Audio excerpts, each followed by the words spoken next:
Sign up on Binomo and get a chance to earn on exchange rates. Binomo, your honest trading partner. बाप नंबरी तो बच्चे 10 नंबरी। जब से इन्होंने व्हाइट हेड जूनियर से कोडिंग सीखना शुरू किया है ना, हर दिन नए ऐप बनाते हैं, कल के इंडिया को बहुत आगे लेके जाएंगे। आज ही व्हाइट हेड जूनियर पर free coding trial class book कीजिए, अपने बच्चों को कोडिंग सिखाइए।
to you, joining us live for the launch of 3 satellites from the Arianespace Center in South America. We're here in Paris. There on the pad, we have 2 telecommunications satellites and 1 mission extension vehicle, which is very exciting new technology. Now, we're starting the program, we believe, with a red status panel. I'd like to introduce you to Stéphane Israel, who is the CEO of Arianespace, the company launching the satellites. Thanks for being with us, Stéphane. As I said, we're starting with a red status panel, and it would seem that Mother Nature is not being very kind to us at the moment. Yes, so you know that to be ready for a launch, you need basically 3 things. You need the launcher to be ready, and up to now the launcher is perfectly ready. You need the satellites of our dear customers to be ready, and they are ready, but you need also to have the weather on your side. And up to now, we do not have the weather on our side, so we will have to wait a little bit during the launch window to see whether it turns out to be green, but now it's red. So just to explain that, we have a launch window tonight of about 47 minutes. A launch window, of course, is the time during which we can launch. We hope to launch at some point during our launch window tonight, and so fingers crossed for the weather.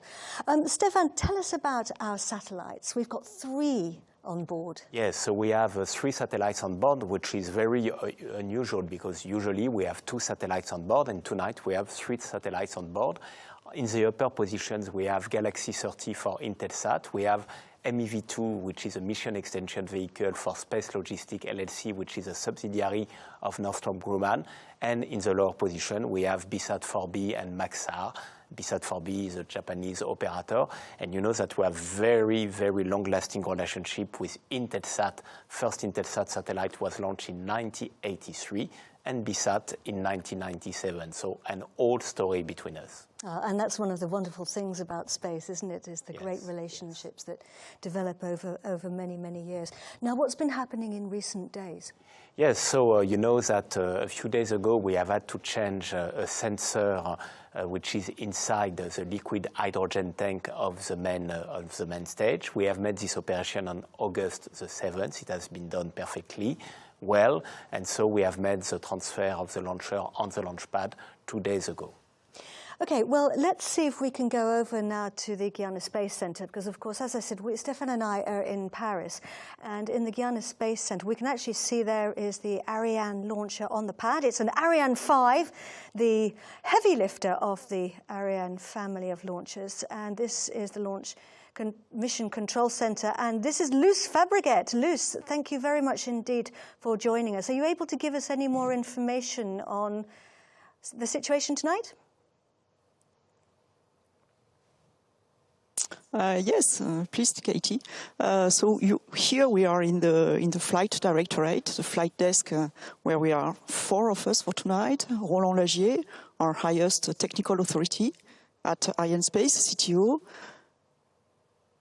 Bruno Gérard, who is heading the Arianespace teams here in French Guiana, fully connected with local authorities, and on communication aspects with us, Martin Studer, and we will have this flight desk tonight. We will have the final say and the decision to go or to postpone. As was explained by Stéphane, you can see that. Sorry, I interrupted you, Luce, and I didn't mean to. I was going to say, obviously, very responsible job. I think you were going to go on to tell us the latest.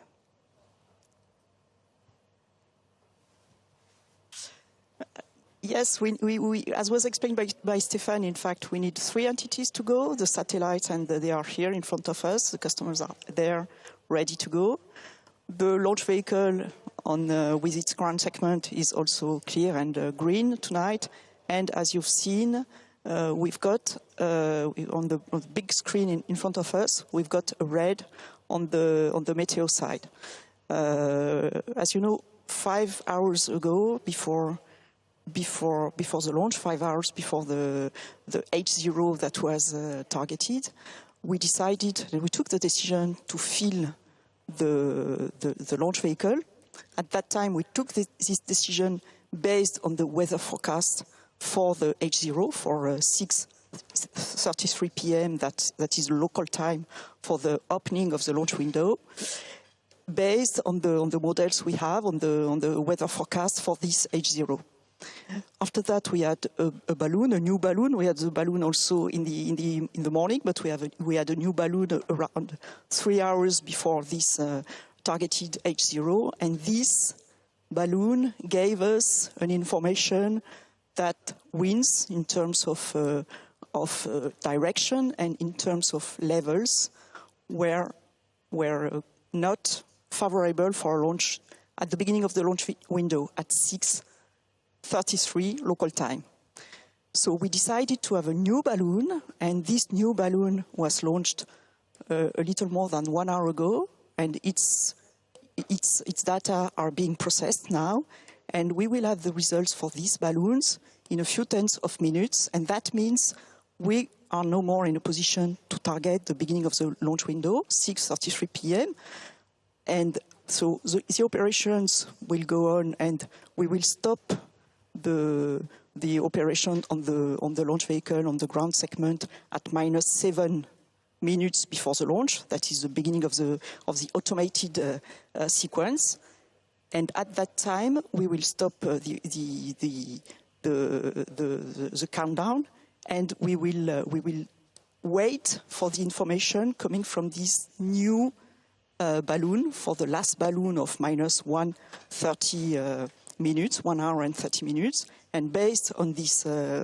data, we will decide to go or not. And that means we will not target the beginning of the launch window, as I said, but we will target a new H0 at 7 p.m. and 4 minutes. Luz, thank you very much indeed for taking the time to explain that to us. So just to recap, we are waiting now for the synchronized sequence, which starts at -7, for the countdown to stop at that point, which is what we are expecting to happen.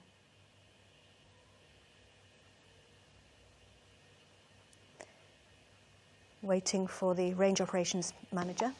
À tous de DDO. Arrêt du décompte suite à un rouge lié aux conditions météo. Que tous les moyens restent prêts pour la reprise de la chronologie à H0-7 minutes en cas de retour au vert. Okay, so the range operations manager, just to translate that for everybody who doesn't speak French, has announced that we have a new launch time fixed, which is 7:04 Kourou time. Is that correct? Yes, so as explained by Luz, so we are now going to monitor the weather, and if there is a positive evolution, which can happen, then we should be ready for a new launch slot, which should be at so in Kourou it will be 7:04, and the decision will be made 10 minutes before. So I think we will come back 10 minutes before 7:04 to see how the situation is evolving, and if this red turns out to be green, which would be positive. Otherwise, we will wait up to tomorrow. Okay, thanks very much indeed for that, Stéphane. So just to recap on those times that Stéphane was saying, so that's a new launch time of 7:04 in Kourou, in French Guiana, and that is a launch time of 10, I believe, 04 UTC, Universal Time. So we're going to come back to you 9 minutes or 10 minutes before that at around about 5 to 10 in the evening, Universal Time. That's about 5 to 12 in Paris. And we will see you back here then. Please come and join us. Thank you.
Hello again and welcome back to our live program. We have 3 satellites on the pad at the Guyana Space Center waiting to lift off. They are Galaxy 30, MEV2 and VSAT-4B. Now we had to put the countdown on hold because we've had a weather issue. As we were saying earlier, Mother Nature hasn't necessarily been too kind to us, but Stefan Israel is joining me.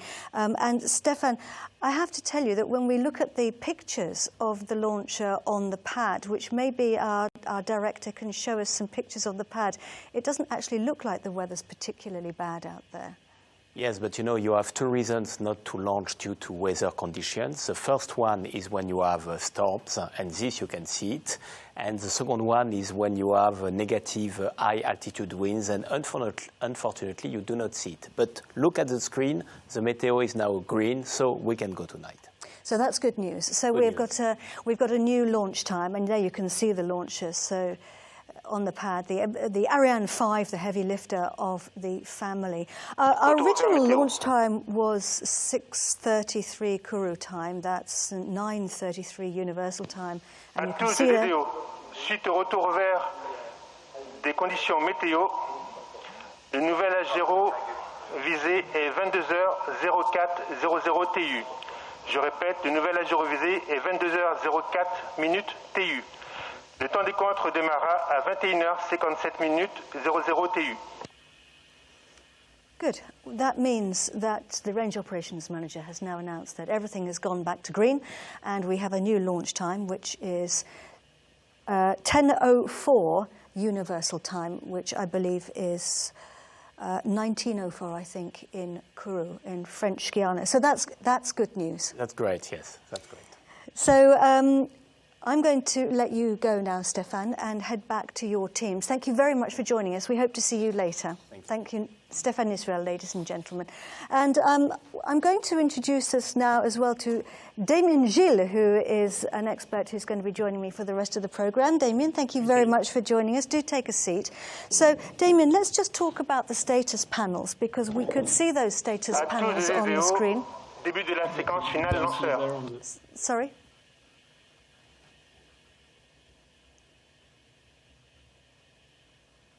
So, I didn't quite hear him there, but I believe that we've now started the synchronized sequence. So that's good news. The synchronized sequence being the last 7 minutes of the countdown. This is the automated sequence when everything's happening automatically.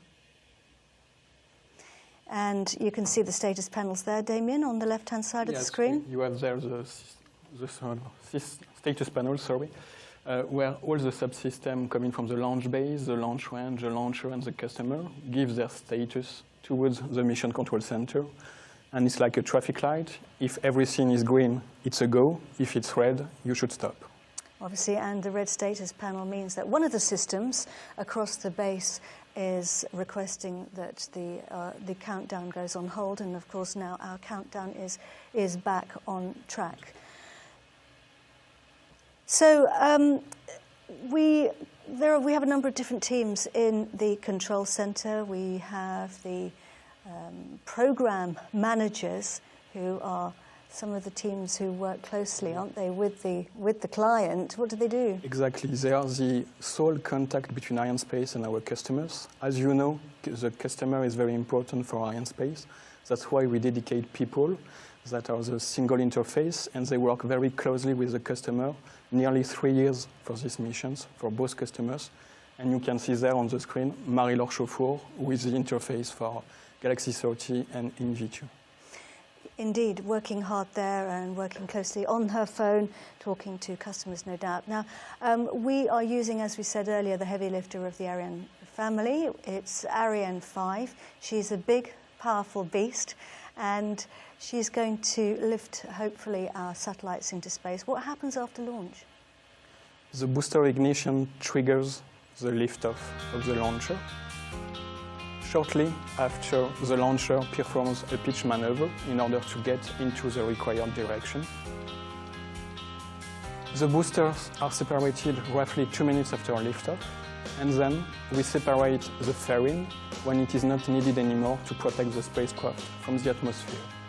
The main stage engine switches off when the launcher detects that the intermediate orbit is to be reached. This event is called injection. The main stage then falls down into the Atlantic Ocean, and the upper stage engine switches on and will carry our satellite up to their injection orbit. During this path, the satellite flies through the atmosphere, which is thin but very fast. It generates aerothermal flux. The upper stage switches off when the final orbit is reached. It marks the beginning of the ballistic phase, where we will separate our customer. First, Galaxy 30, then MEV2. Before releasing BSAT, we release the SILDA, the dual-launch black structure that you can see. And finally, the release of BSAT 4B. The launcher completes its mission with the start of the passivation, and from now on, the teams from the Spacecraft Mission Control Center take over and perform all the maneuver up to the final destination of the spacecraft. And of course, Galaxy 30 and BSAT 4B will be travelling to their final orbit in space, which is in geostationary orbit. But MEV2 has got a slightly different job, hasn't it? Yes, MEV2 is really a different vehicle because instead of going to a predefined location in the geostationary orbit, it will dock to another satellite and will perform all the maneuvers that are required to maintain this satellite in position. And so it extends the lifetime of this customer. It's really incredible and very, very exciting technology. This is the second time we've done it. Exactly, yes. Yeah, so it's really, really wonderful. So the computers on the ground will have now given the launch time to the computers on board. So prior to that, the launcher didn't know what time it was actually lifting off. And if you look at the top of the vehicle, you can see, we call them the cryogenic arms, those structures clamping onto the top of the vehicle, and it's pumping cryogenic propellant in. That's liquid hydrogen and liquid oxygen stored at very, very cold temperatures. Yes, because we need to get them liquid, and so the temperature for the liquid hydrogen is minus 253 degrees, and for liquid oxygen, minus 183 degrees. And they are so cold that they evaporate, and we have to topping up continuously up to the final moment. And we disconnect the cryotechnic arms 6 seconds before H0. So you'll see that happening just before launch. Another thing to watch out for is the fact that we switch the engines on the main stage, the Vulcan engine, attention pour moins 1 minute. 7 seconds before the boosters.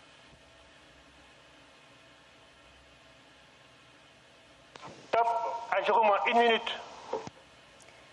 We are 1 minute to launch. We're live at the Arianespace Center for the launch of Galaxy 30 and MEV2 for Intelsat, and BSAT 4B for BSAT, Maxar, and everybody in Japan. Our very best wishes to all the teams now as we sit back and watch the launch. Good luck, everybody.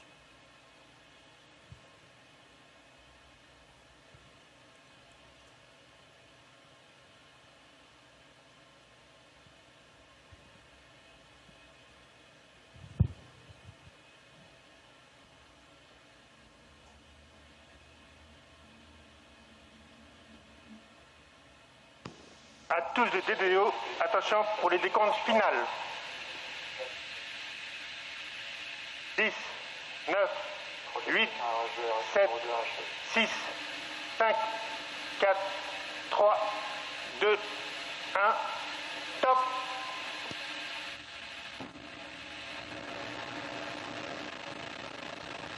Allumage Vulcain. Allumage VAP. Décollage.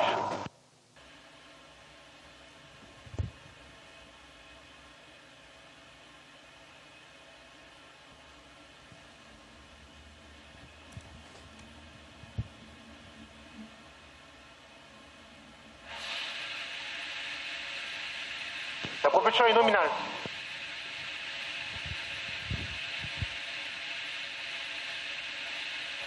And we are off. Galaxy 30, Mission Extension Vehicle 2 and BSAT 4B have started their journey. He's telling us that the trajectory is normal. And we've broken the sound barrier, Damien. Exactly. We are now traveling faster than the speed of sound, which is equal roughly to 1,200 km per hour, and the speed will continue to increase in the coming seconds. And look at that. Ariane 5 is blazing a trail across the night skies at the Guyana Space Center, heading out over the Atlantic. Everything's going according to plan. Right now, we are using the boosters to get us away from the gravity of our Earth, aren't we? They're doing all the work. Yes, they are doing most of the job because they provide roughly 90% of the thrust today. It is equivalent to 13 jet engines for each boosters. And their job is really to push us away from ground and to provide sufficient velocity to the launcher. And we need a lot of energy to do that. Each booster burns 2 tons of propellant per second. That's an awful lot. And if you look at the right-hand side of the screen, what you could see there was our distance from the pad. You could see our speed or velocity and our altitude. And you'll see it again in a minute. We can see the trajectory, which is the planned trajectory. There it is on the right-hand side of the screen now. Planned trajectory, and the white cross is the actual position of our launch vehicle. He's telling us that everything's going normally, and at the top of the screen there you can see our flight path. We are now losing the boosters. They have done their job, they've burnt their propellant, we don't need them anymore. The lighter we are, the faster we go. And if you look at the front, the top of the vehicle, that section containing the satellites, we call it the fairing. What's its job? Its job is to protect the satellites from the outer world. First, at liftoff, because the liftoff generates a lot of noise, so it protects the satellite from this noise. And during the atmospheric flight, it protects the satellite from the friction with the atmosphere, which we call the aerothermal flux. If you look at our altitude, you can see we're 100 kilometers above our planet. That means we've crossed the border with space, often known as the Kármán line. Getting closer now to being able to eject our fairing. That's what it looks like because we don't need it anymore, Damien.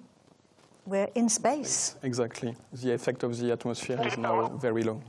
So we don't have enough thickness in the atmosphere for friction to bother us. And we can see our satellites for the first time. At the front there, you can see Galaxy 30 and MEV2. And then there's a black structure. That's called the Silda. And inside that is BSat-4B. You can't see it right now, but hopefully we'll see that later.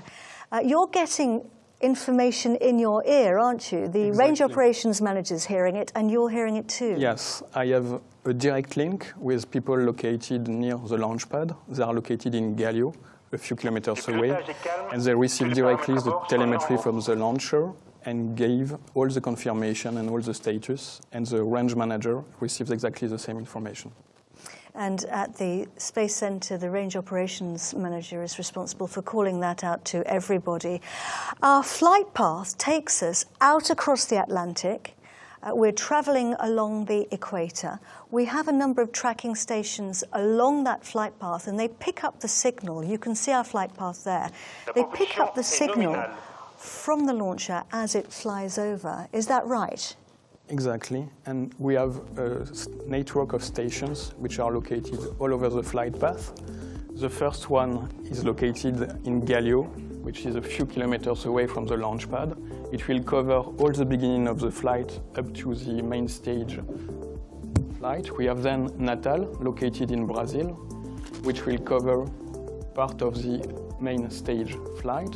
And then we have the next station, which is called Ascension, which is located in the South Atlantic.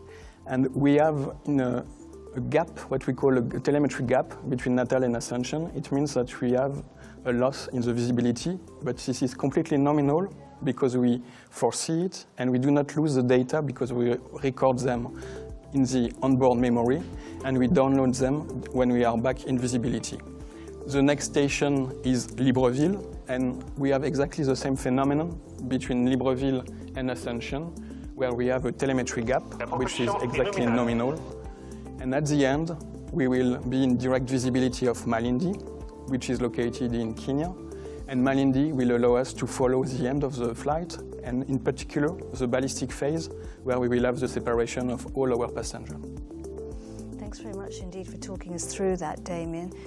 So that's the last station you can see there on the film, Malindi in Kenya. And the guys and girls there will be tracking the separations. Joining us now in the studio is Raphael Chevrier. Raphael is a business developer at Arianespace. Thanks very much indeed for being with us, Raphael.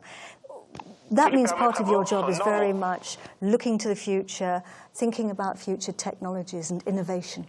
Yeah, absolutely. And actually, if you think about it, like only 6 decades ago, we've been launching the first spacecraft in space.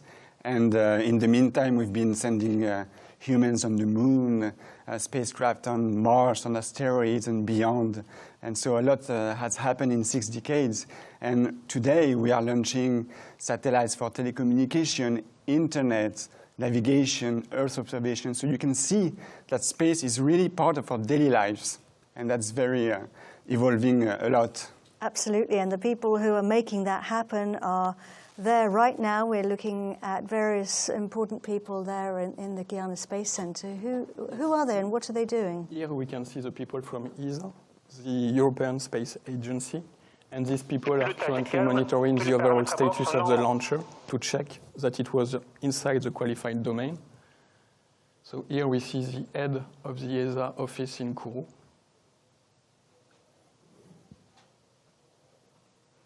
All these teams very important, getting the scheduled moment here for the acquisition of the signal, picking up the signal at the tracking station in Natal, in Brazil, one of those tracking stations that you mentioned to us back there. And there we have the confirmation there from the range operations manager that we've picked up that signal.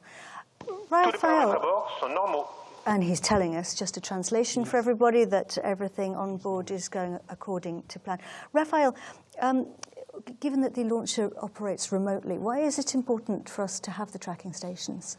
Well, it's very important for, I would say, 2 main reasons. The first one is safety.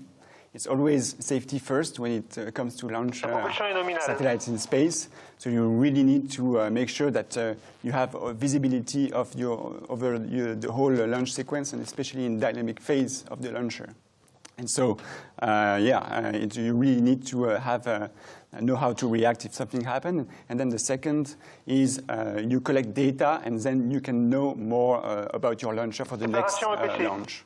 And we have separation there of the main stage and ignition of the upper stage. This is very much now the next phase of our journey. And the range operations manager has confirmed that we have the upper stage engine switched on. The upper stage is a very important piece of kit. Its job is to deliver our satellites into space. Damien, whereabouts has it got to take them? Exactly. It will deliver our customers to an orbit that we call a geotransfer orbit. The geotransfer orbit is particular in the sense that it is elliptical, so it's like a shape of an egg. You have the short part, which we call the perigee, which is located close to the Earth, if we have an ellipse. And the highest altitude point, which we call the apogee, is the apogee of the geo orbit, which is 35,786 kilometers. And this orbit is really important for our customers. Yeah, I mean, geo orbit has been used intensively to launch telecommunication satellites mainly. And it's very also important because the satellite stays on the fixed point is like following the rotation of the Earth. It's like when you are like holding your child's hand on a roundabout, then you're staying at the same position with respect to your child when your child is turning around. So it's very important that you can deliver services daily, like 20 hours a day. And right now we're looking at a replay. This was 10 minutes and 28 seconds ago. We lifted off from the pad at 7:04 French Guiana time. That's what it looked like. It was a really beautiful launch. It was incredibly impressive. I always feel a bit sorry for these guys because they have to watch the launches on screens, whether you're in mission control or whether you're in launch control. Have you seen launches in real life? I had this opportunity once, so it was really impressive. This is a moment that I will always remember, because you are impressed first by the power, because you really feel the power of the launch. And then you see the light, which is really impressive, and the noise generated by the launcher. So even if you know how it will work, nevertheless, you are impressed when you leave it alive. And this is really something that you will remember for years. And I guess it was the same also for you, Raphael. Yeah, it was pretty much the same. Like, I remember the bright light and the sound coming from the ground. That was very impressive. And I also remember that I was really hesitating between like taking pictures with my phone or leaving the moment. And I quickly put my phone back to my pocket and lived the moment, because like the images are like just breathless, really. Yeah, it's a really exciting thing, and you actually feel the vibrations as well, which is quite impressive, isn't it? And of course, Ariane 5 is the biggest of the family of launches here. She's incredibly big. And Raphael, today she's more efficient than ever. Just very, very briefly, tell us why. Yeah, it gained over the years, 2016, 300 kilograms of performance. So DNA is part of innovation is part of our DNA, and we continuously improve the performance for the customer's benefit. Absolutely. Let's go and watch a film now and see what those improvements involve.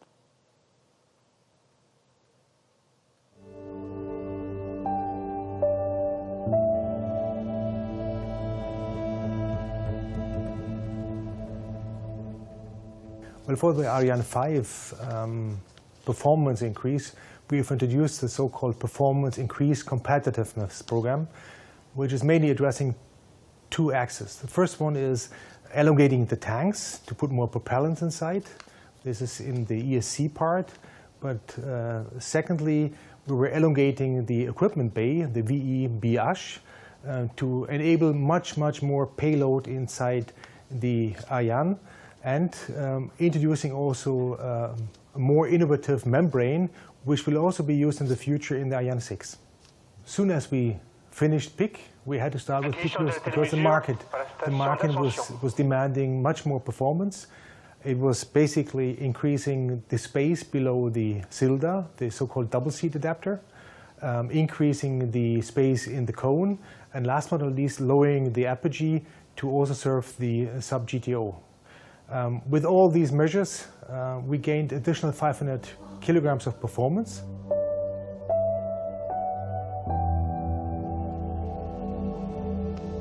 The philosophy for Ariane 6 is a totally different one to Ariane 5. Of course, we build up on our heritage of the Ariane family, but for Ariane 6, we use the modular design from scratch to make it versatile and scalable for all customers and the fast-evolving market. Among all the different things we have at stock, I would like to mention Icarus, our innovative carbon Ariane upper stage, fully made for performance jumps into orbits which we have not visited yet. For example, the cis lunar orbit. And these are topics which we have in our pipeline, thanks to all of our good engineers, our excellent teams, which make it happen. Thank you to all of them. Well, now, during that film, we picked up the signal. We've heard from the range operations manager. They're telling us that everything's going normally on board. We will have picked up the signal from Ascension again. From the tracking station in Ascension Island, which is in the middle of the Atlantic Ocean. Damien, how does... Well, I was going to ask you, how does Ariane know about where she's going? But we're going to watch a film about the vehicle equipment bay.